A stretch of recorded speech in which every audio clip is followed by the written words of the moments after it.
everybody, I wanted to bring you along today. Going to be doing some lawnmower maintenance on this old beast.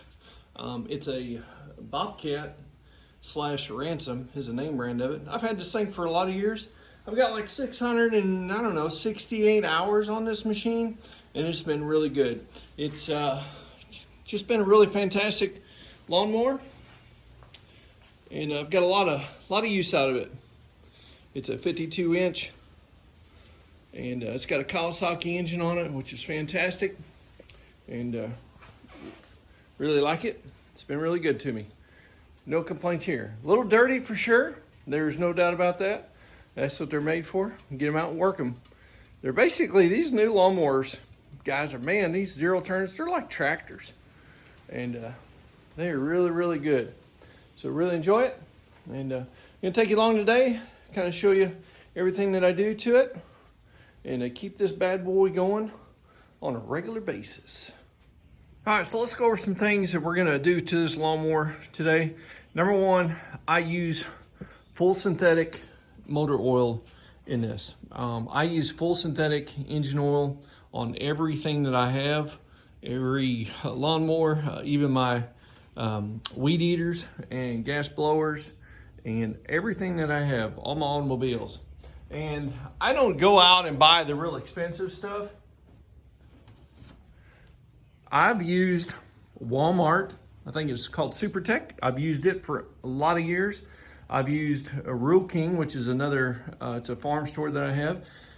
They have a full synthetic engine oil that I use as well. And really Walmart and Rural King are the cheapest that you can get full synthetic engine oil from. Right here, this is what I use right here, full synthetic Providence. It's a company that makes several different brands or grades of oil for different companies. I've done some research. They've actually been around a long time, and they've proven themselves. I can get it for a fraction of the cost. Now, how well does it do, guys? That's the real question. How well does a cheaper full synthetic oil do? Well, all my automobiles, I've gotten well over 200,000 out of them using that oil. My regular pickup truck that I use now has got 205 on it. And for the 5.4 fans out there and the Ford F-150s, typically the cam phasers don't last 205,000. You've already put a cam phaser set in there along with the oil pump. Mine is still going. So it's proven itself. This old Kawasaki here that I have, it does very well. It doesn't use any oil. After 665 hours on it, it's still doing great. So no complaints there. All right, so let's take a look at what we're gonna do. We're gonna change oil. We're gonna blow out the foam protector on the air cleaner, make sure it's good to go. I'll check the fuel filter right here, make sure it's good. And we'll check the belts out. I did upgrade these tires here. I did put these tractor tires. I've got a ditch in the back I was always getting stuck in. These have helped for sure. We'll grease her up. We'll check all the tire pressures on it. And I'll show you something else that we're gonna do. We're gonna sharpen the blades and we're gonna balance the blades. Who's ever balanced your lawnmower blades? I do and have been doing that for years. Why is that? You guys know what it's like to drive down the road and have a tire unbalanced in your automobile or your truck? You feel it vibrates, right? Well, guess what? You put a lawnmower blade, every time you sharpen a lawnmower blade, you're taking more metal off one side than the other. And guess what that's gonna do? It's gonna make it off balance. And then guess what? Now you've got three blades that are off balance, rotating, right? And where does all that unbalance go to? It goes to your blade spindle bearings, right here. You've got one here, and one right there.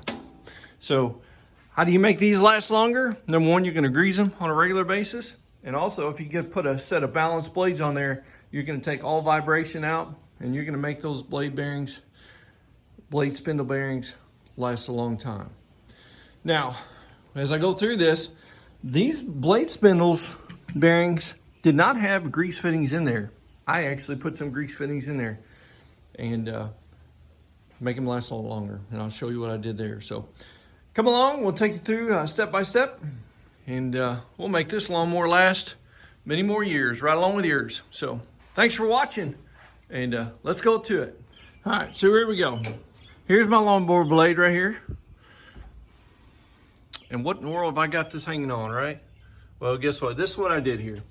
This is what's gonna get you a perfectly balanced lawnmower blade, and it's gonna work out very, very good. Number one, you take a lawnmower blade. This one has not been sharpened yet. I'm getting ready to sharpen it. I always have two sets in case I bend the blade or something. So anyhow, first of all, put your blade on a nail or a screw and put your level on there, okay?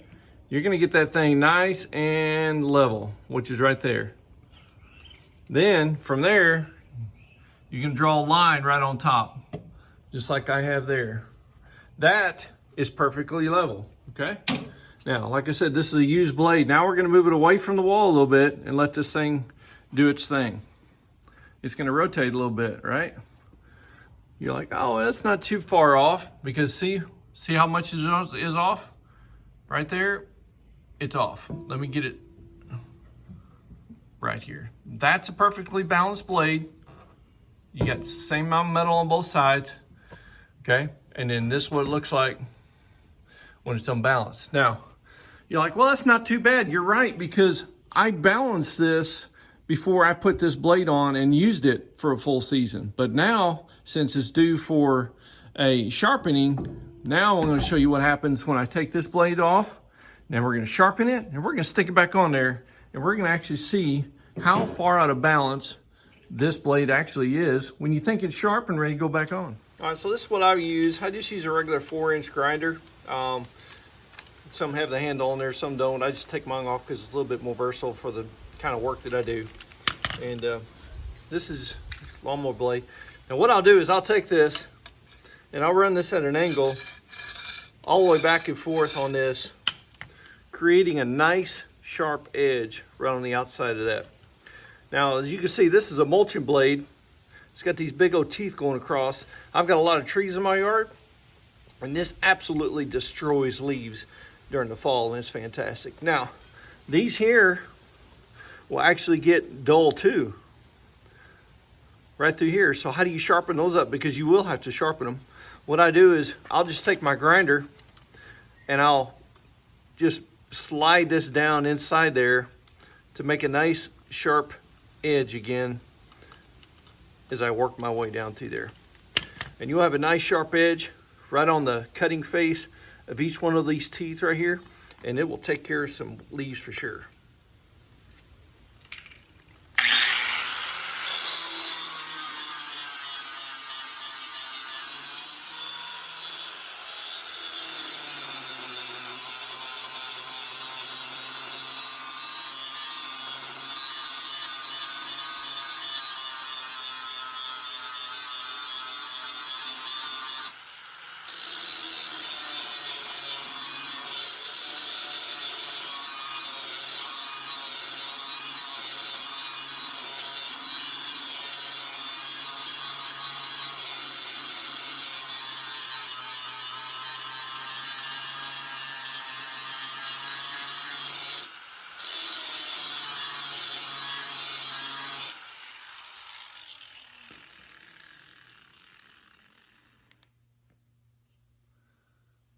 All right, so that's what we got there. And the big thing is when you're going across this, don't hold your grinder in one spot. Keep that thing moving all the way through and through at the same rate of speed, and also the same pressure. And what you do is you'll take off the same amount of metal through and through on your blade. Now what you're going to look for is this nice little sharp edge going down through there. And what I'll do is I'll just buzz just the back side of this just a tad bit, and that'll take off any burr, and it'll be ready to go.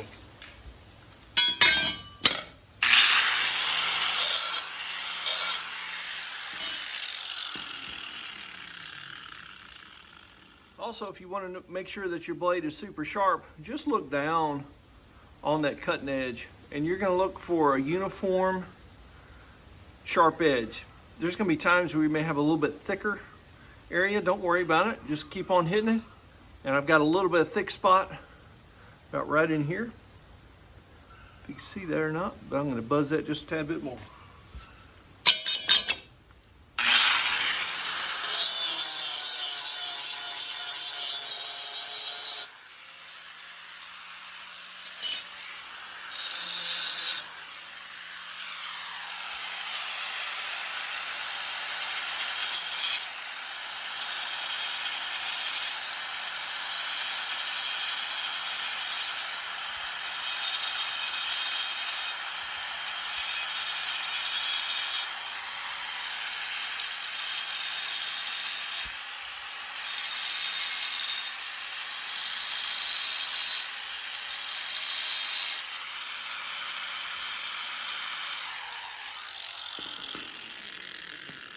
That's it.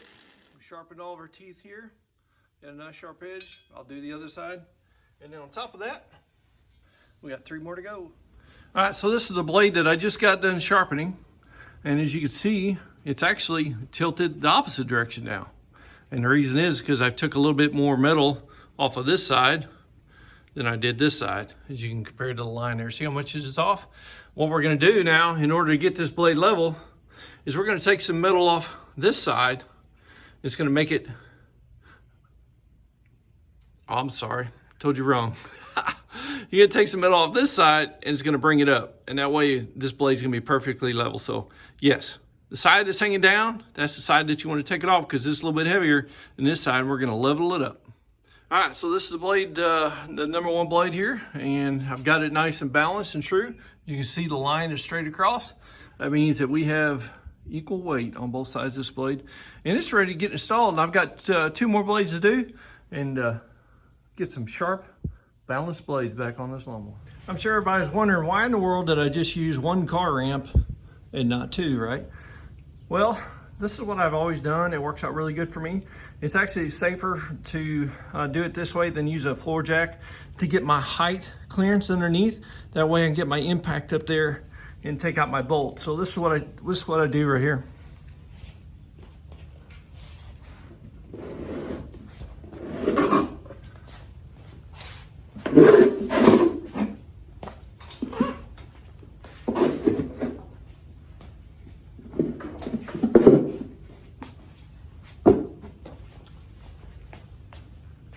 So I do that, so now I can have easy access up underneath all the way across my mower deck. And that one's off the ground there, as you can see, but it's nice and safe and secure. It's not going anywhere. I've done this for a long time. It doesn't go anywhere. Just make sure you got your emergency brake on and you're good to go. So now we'll get underneath here and we'll take these blades out, get them going. And also on the rear, I put a 4x6 little chunk of wood under each wheel because there's a grease fitting up underneath the engine here. There's a pulley there that I have to grease. So I'll go ahead and do that. It just gives me clearance all the way throughout from front to back and allows me to do everything I need to do.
Something important to remember is always put some anti-seize on your bolts before you replace your blades or sharpen your blades.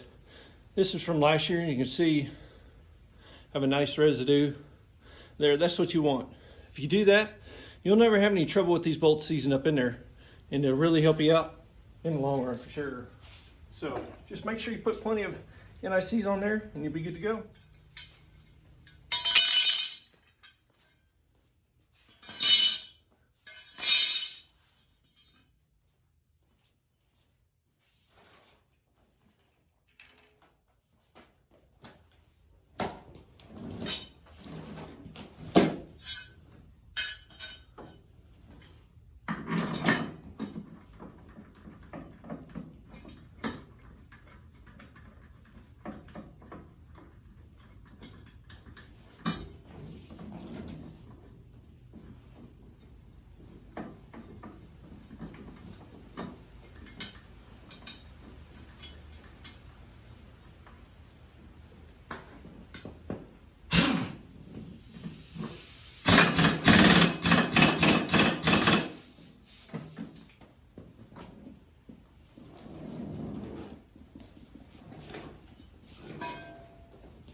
Always make sure that your blade face point is on the downside.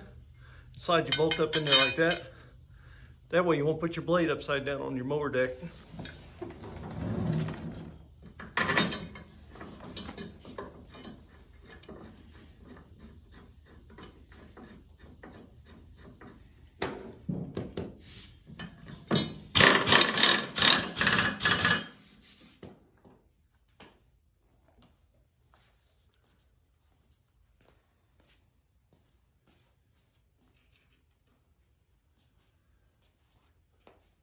And there you go. That's how long it takes.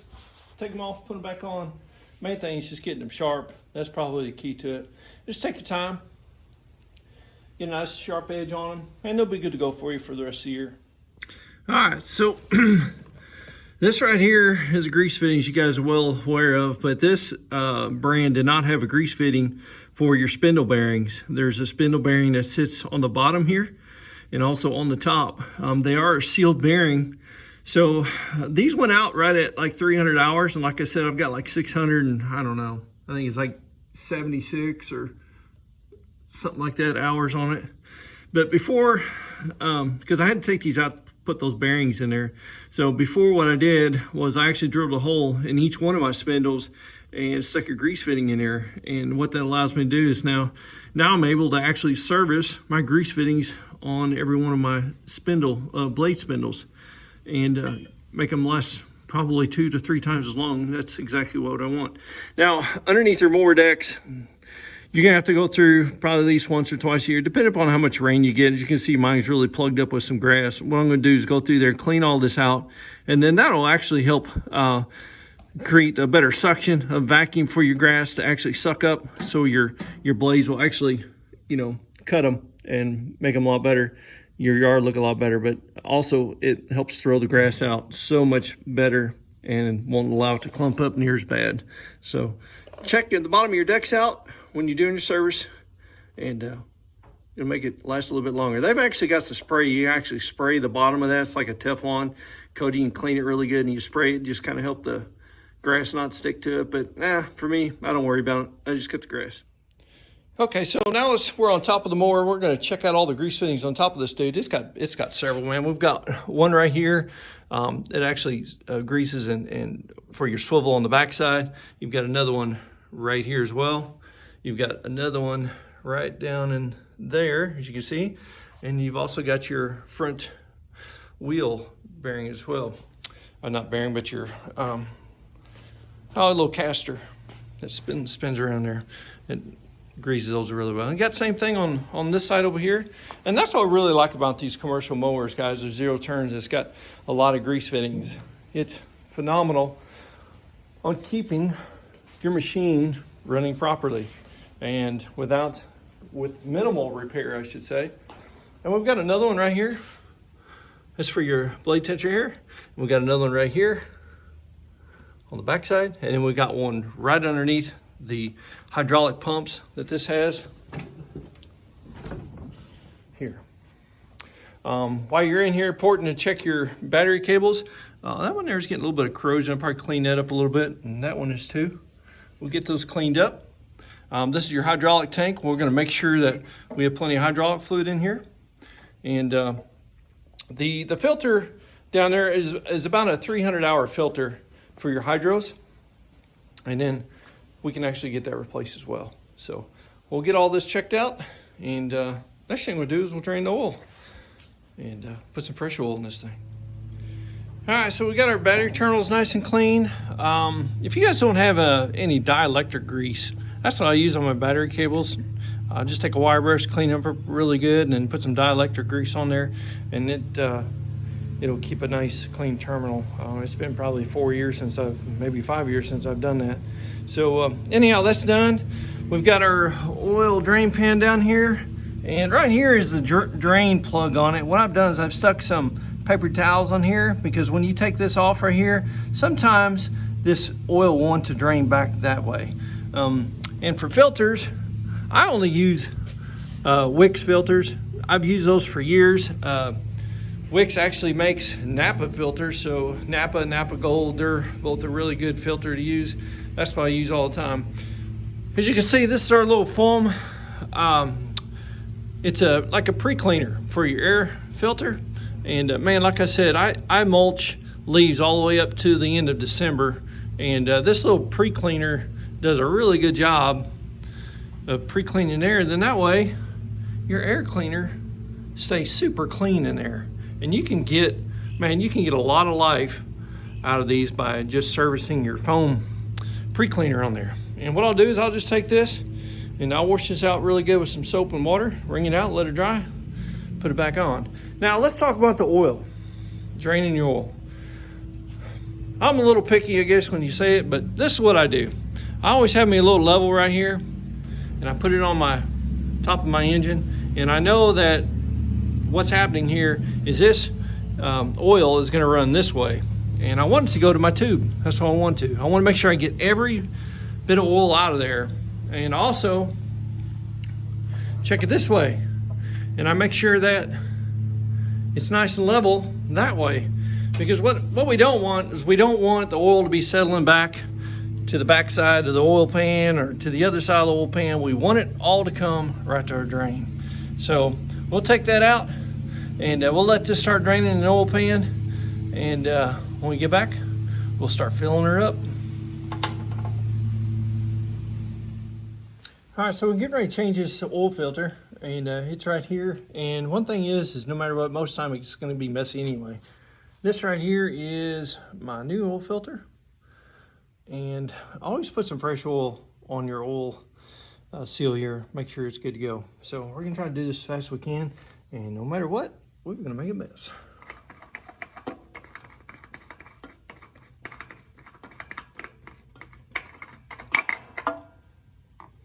And try to just leave your filter in the upright position a little bit and catch most of the oil. We'll lay it down there in the drain pan and put your new one on.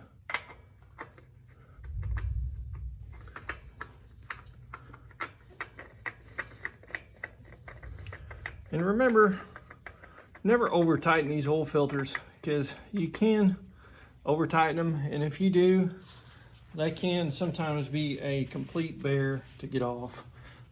So that's something just to keep in mind.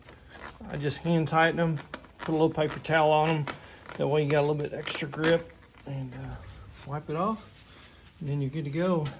And that right there is the oil drain. and put a new filter on it. All right, so as we're getting ready to put some oil in here, if you don't know what type of oil that your lawnmower is supposed to take, most of the time on the dipstick, if you'll read right here, it'll tell you exactly the weight of oil that your engine's supposed to have. This one here is 10W30. And you know, if you can't remember from year to year how much oil it takes, just write it down somewhere. It's usually the easiest thing to do. And this Kawasaki right here, it takes 2 quarts. And we'll fill her up with 2 quarts of 10W30 full synthetic and give it some new life. We did go ahead and clean that foam pre-filter on the air filter. We have washed that out really good. And you don't have to really wait for it to completely dry. A lot of times you can just kind of wring it out with your hands really good. And then once you got it wrung out with moisture, just kind of sling it around a little bit, and when you sling it around, it'll go ahead and take out any more moisture and drips that's in there. So folks, listen, thanks for coming along today. I thought I'd just take you through kind of what I do on my lawnmower maintenance. I know everybody's got their own way of doing it. Some people just pay to get it done, and that's fine. But you know what's nice to know is when I'm done with this, I know it's done right. I know everything has been greased, everything's been checked, and the blades are nice and balanced and sharp. And hey, it's just part of making your stuff last a lot longer and taking care of it. And on top of that, I don't even know what they charge for lawnmower service, but it's probably up around $75 an hour. So plus all the parts and labor, or yeah, parts that they put on it too. So anyhow, folks, thanks for coming along today. I appreciate it. We got some more videos coming, and I'll put this oil cap on right quick. And tell you what, it's a nice hot day today. I'm pretty sweaty, but thanks for coming along, and thanks for watching. And most importantly, hey, God bless.